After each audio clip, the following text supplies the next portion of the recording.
STAKK Nation, welcome back to the channel. It's your boy Brazen. Double O in the house. Class is in session. World Economic Forum has a message for us. Here we go again. With no further ado, okay, we share screen. Oh yeah. Let's check out what Papa Klaus has to warn us about. Daddy is back in town. Yes. What is the man saying? We all know, but still pay insufficient attention to the frightening scenario of a comprehensive cyber attack, which would bring to a complete halt to the power supply, transportation, hospital services, our society as a whole. The COVID-19 crisis would be seen in this respect as a small disturbance in comparison to a major cyber attack. To use the COVID-19 crisis as a timely opportunity to reflect on the lessons the cybersecurity community can draw and improve our preparedness for a potential cyber pandemic. Well. There we go. You got the message, man. Whew, that was a lot. It is time to use this opportunity to prepare for a cyber pandemic. These people are mad people, man. Deranged. Who is this guy, by the way? Can you Loose list all the people? cannons and absolutely outrageously mentally deranged. I don't know, like if you go to a mental institute and you pick up like the worst version of a pause. The people at the mental institute are actually cool. I have homies over there, so let me not go at that. Anyways, ladies and gentlemen, what we are seeing here, that was Klaus Schwab. Klaus Schwab is the head of the World Economic Forum, yeah. three-letter gang. Gang, If you're gang. not familiar, right? And the World Economic Forum is a private organization that has essentially tasked itself with policing the world, if you will, because clearly they have infiltrated governments across the world. There's a video where they are proud of that. They talk about it. Yep. And these guys seem to be on this streak of predicting catastrophic events. They don't seem to predict anything positive. Why is this? I really don't know. I actually also find it quite interesting that the head of the CIA was was on his way to the event this year. BlackRock, all the big major banks, we're also starting to see heads of government Yeah. associated with World Economic Forum, and these are unelected. This is an unelected organization. Yes. I just find it quite interesting. And these guys seem to have their hands in everything. And one of the associations that you bring up there is BlackRock, who is heavily associated with the World Economic Forum. And these guys are on a mission. Rather, I think that's the wrong screen. Okay. Yes. Yeah. Let's see. We have to be on technical difficulties. Give us a moment. Let us shuffle around and get to the appropriate Screw it. screen. Okay. So, one of the main missions of the World Economic Forum, as well as BlackRock, right, is that they're on this campaign to save the environment. This is their main shtick. This is their main mission, right? We've seen BlackRock pushing ESG for the longest of times, Yep. right? And as we'll see here in some of these articles that I have to share, BlackRock, or Larry Fink, is a board member of the World Economic Forum as well, Whoa. right? But it is interesting that despite the fact that on the World Economic Forum's website, they say that they're a private entity with no personal interest in any direction, we can see that that story is shaky. For example, Fox Business reports here, Larry Fink's BlackRock to benefit from government ESG push, right? And I'm just going to read a few lines from this article here, because remember, the main thing with these people is that their objective is to help us save the world. Let us get to a point where we stop climate change. Yeah. By the way, two Yeah. of the major objectives, mission is ESG Yes. and climate change. Just say. Well, I mean, yeah, ESG is kind of like it really ties in because no climate matter change. what they do, it's like Yeah. it's about environmental, social governance, and So this article here from Fox Business, it says the world's largest management firm with more than $9 trillion under assets. I feel like every time I read an article, it always has to say more than $9 trillion. We get it. They We guys got have- $9 trillion, man. We got print- money. They've printed more money than everybody else. I got it.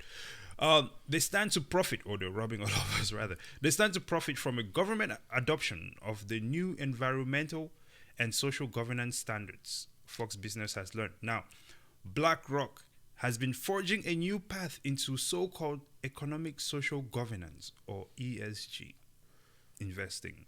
Nearly tripling its ESG offerings in the past year, the company now offers more than 150 mutual funds and exchange-traded funds that adhere to ESG standards more than any other firm on Wall Street, right?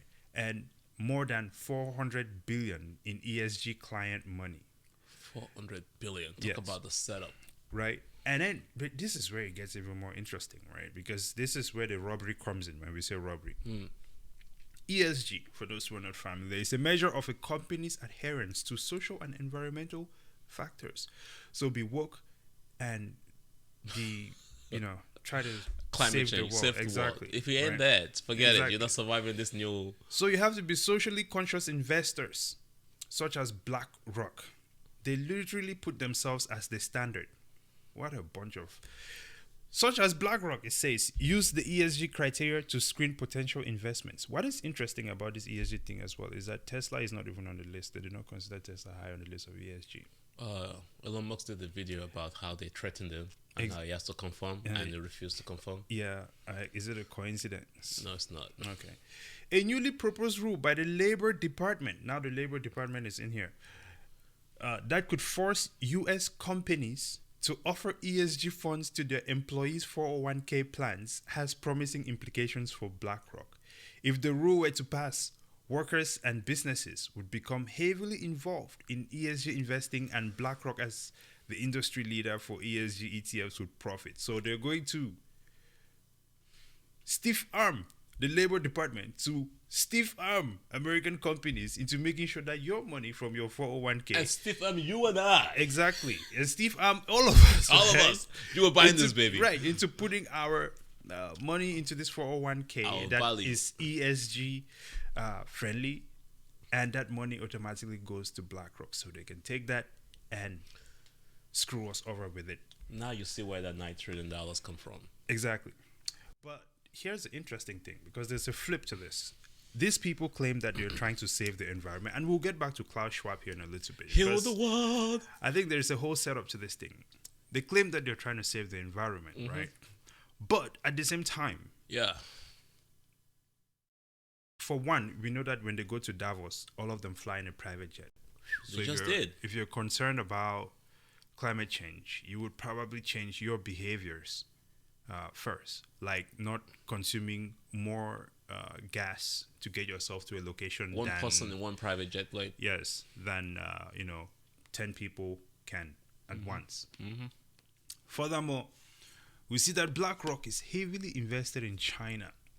China. China, which does not meet ESG standards on any level, on any day. Pouring coal like no tomorrow. Okay. We have another snippet here from Fox Business. And it says, BlackRock investments in China. Consumers research warning consumer governments. Right, so there's this consumer research group. It's warning the the government of this 10 states. Yeah, it seems like it's mostly Republican states, but which makes sense because we know that they woke squad.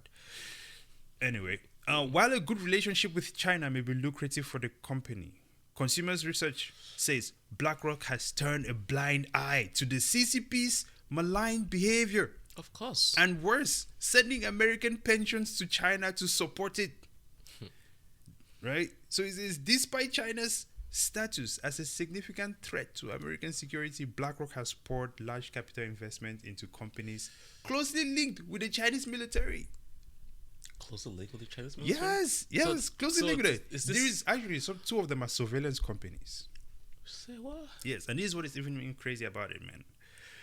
It is illegal for U.S. investors to directly own shares of Chinese firms, right? Investors in BlackRock's fund own shares of shell companies that are set up in places like the Cayman Islands that have profit-sharing agreements with Chinese companies.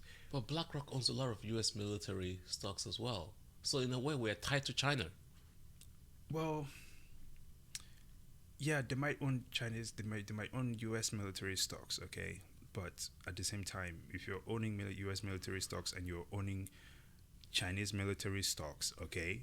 And which on top of this, there is more, because before we end this, it says in 2017, right, Chinese law introduced by Xi Jinping states that the country's company must comply with government requests for intelligence information. Yep. So, in other words, if Xi Jinping wanted to have intelligence on America, BlackRock seems to be a threat to national security. Yeah, that's the issue that we have going on with Didi and Microsoft and Google in China, and now China they have to leave China. You know, even though they like saying Bitcoin is a threat to national security, it seems to me that BlackRock is a more serious threat to national security.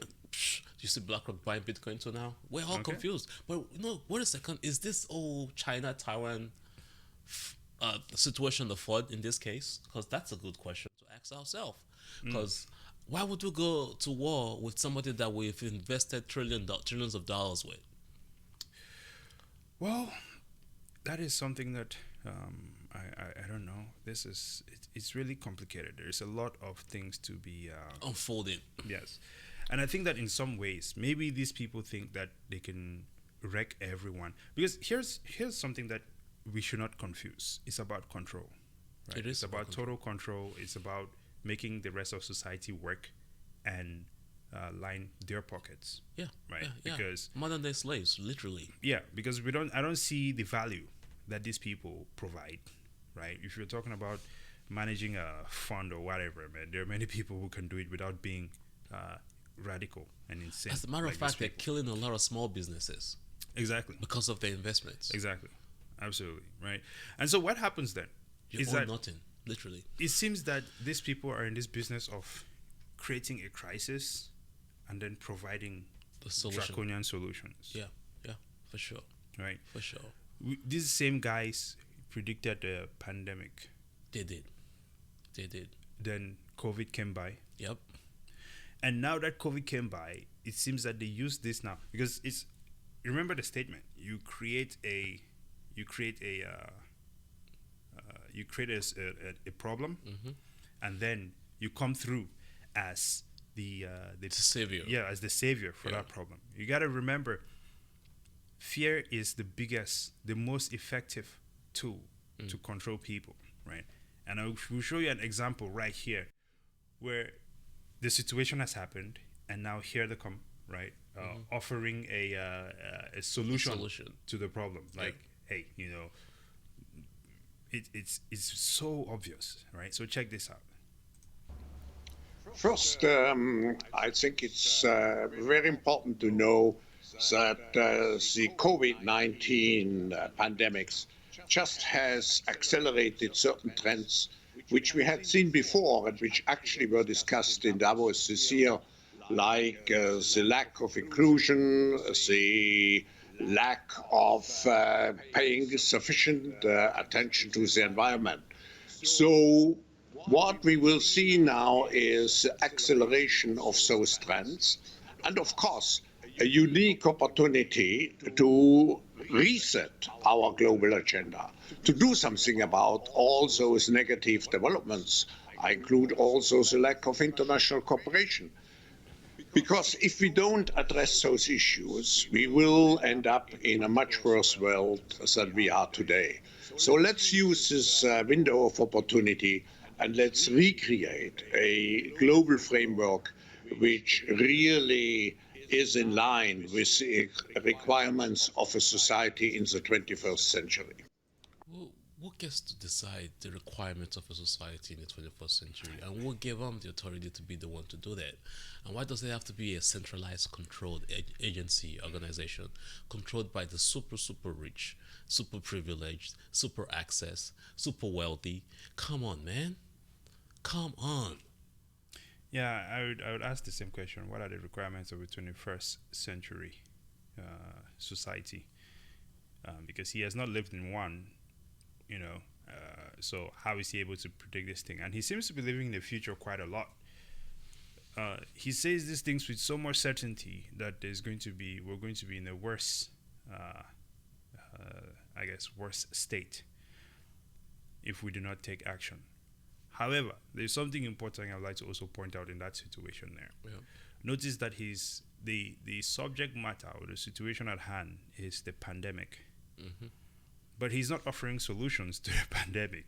He's offering solutions to climate change.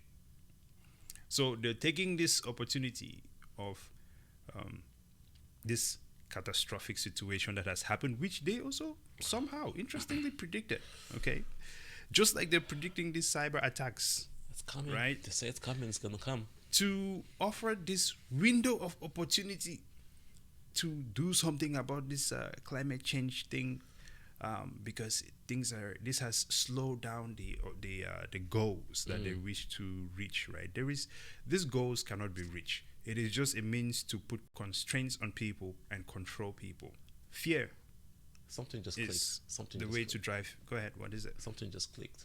What is that? Sorry for interrupting you. My goodness.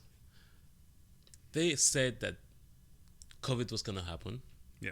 COVID happened, but they try to block the fact that COVID came out of the lab, because there's actually news that now proves that COVID came out of the lab. We'll release the COVID out of the lab. But now they're trying to blame COVID on people impacting the environment. That, oh, it came out from the woods, people were overforesting, so on and so forth. So now they're now giving the solution as a let's save the world, global warming type solution. COVID and global warming, they don't connect. They're two different issues. People have been killing and eating monkeys forever. Chinese people just eating monkeys all of a sudden. It's not what's causing COVID to happen. It was released to the Oh, public. dude, actually, I ate a monkey back in the days, man. It was a dried monkey. Don't I'm scare the serious. folks, man. I'm not scaring people. It's facts, bro. It's just part of it's. And you didn't die of COVID, did you? I don't want to say it was our culture, but it's, in different parts of the world, people Eat different things, you know. yeah. And That's true. we had I think people probably stay country Yeah, monkeys from where I come from, so it's Yep. it's not a thing. So you see what I'm saying now? Yeah, So- I think like they're these people have an agenda. There is a mission, Yeah. right, and that's the direction in which they're heading in, and so it does not matter what analysis anyone does about it. Yep. Okay, they have an agenda and they're just throwing it out there and they're going for it. Yep. No matter what people think, no matter what direction you think it's going to be going in, it does not really. Anyway, because if climate change is really the big concern here, we know that nuclear energy and there are many other sources of energy that are abundant, which they're totally ignoring, and they They're have shutting down, as a matter of fact. yes, right, and they have the resources to make these things come to life. So we cannot keep pretending like this is not, it's the same thing like with Africa, right? It's like they keep saying, oh, water crisis and all of this other stuff. How long have people been donating money to Africa? There is clear corruption. It's never going to change. It's just the reality of it, right? So there is something else that these people are onto. And now it's the cyber attack. What will a world with a cyber attack look like? Full blown, like he said, the comprehensive cyber attack. How would that look like, right? Let's say total blackout. Oh man, Is anyone ready for that? Africans might be ready. I think Africans might be ready, actually, have candle and all that type of stuff. We do it every day. But, like I was mentioning before we started the show, I don't think that there's a lot of people in Africa running around with guns like there are in America. I don't think that the morals, because at the end of the day, it's also about the morals of the people, right? Yeah, the and society. and their values. Yep. We have seen people breaking into their own communities Businesses. and businesses Yep. in broad daylight over a protest. Simple protests. So if there is total blackout and these same people with no self-restraint choose to do what they do, who is ready for it? And everybody's still driving their EVs around, and you don't have no power to charge your EV cars. Yeah, well, the same EVs that they is supposed to be saving the environment. With But AI that will just shut you down. You can't go anywhere. But here are the things that I also ask myself, man. How are they? Because a cyber attack, if a cyber attack is going to happen, it's not something that you see coming from afar. Yeah, you It's saw not- what happened to the aviation industry. You could not go from location A to location B. Right. It's just sudden. It just happens and you're down. So if you cannot see cyber attacks coming, why are these people able to predict these cyber attacks with so much confidence? Right? Who are their sources and why are they not sharing these sources with us? Right? How are you able to predict something that you cannot see unless you are participating in it? Pooh. That was You know? major. That was major. I need an effect for that. Oh, you see? It takes a while to get used to the soundboard, man. Effect did not work. Right? So Golly. that's the thing. That's really what I want to know. How and why is this guy, who is not even a government official, able to predict the these future. things? Right? We see the ideas that they talk about in Davos. Right? One of them that I am still paying attention to, for one, is the because they go there to discuss all these ways that they can oppress human beings, right? And one of them is the carbon credits thing, where you're going to have to pay for the carbon That you put that into the put out environment. into them. That's the dumbest In the free business model. world, man, in God's world. Okay, like these people, these people are going to start charging you for air, man. Listen, Yeah, like they literally abuse the environment and they pay for it. Like that's they did not create Earth. You know what I mean? We are all here, and we all have the same freedoms to breathe. It's why we're even talking about this. These guys are gonna fail. That's the first thing. Okay. The other thing that they spoke about in the World Economic Forum, especially last year, was rethinking human rights.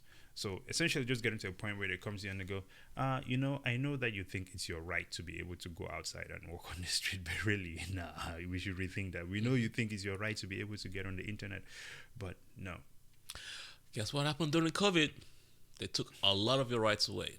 Yeah. As a matter of fact, you could not even leave your house. Exactly. And I think that's something that we all need to be paying attention to. Remember, earlier in the video, we mentioned that fear is the greatest tool for controlling people. Yes, sir. So we have to watch these people, right? We have to take steps to prepare ourselves for anything. Yes, sir. And the best way to do that is through self-education and self-discipline. I mean, discipline is paramount, man. You know, Very paramount. if you cannot discipline yourself, then I'm sorry, but in a blackout, you will not be able to catch me. Weapons drawn. Yes, on my worst day, you will not even catch Escaping me. with my Bitcoin, I can still transact. Yeah, well, if there's a blackout, I think Bitcoin will be the least of our worries, man. Final thoughts, Double O. Oh, peoples, this is what we do at Stack. If you have not liked and subscribed, you see those handles at the bottom? Go ahead, follow, like, subscribe. Share with your family. We're not sure when this is gonna happen, but we do know that the FDIC is preparing for it. We did the video about that recently. Check it out. Thanks for Yeah. watching us. Insanity. Until next time, ladies and gentlemen, brazen out. Double O.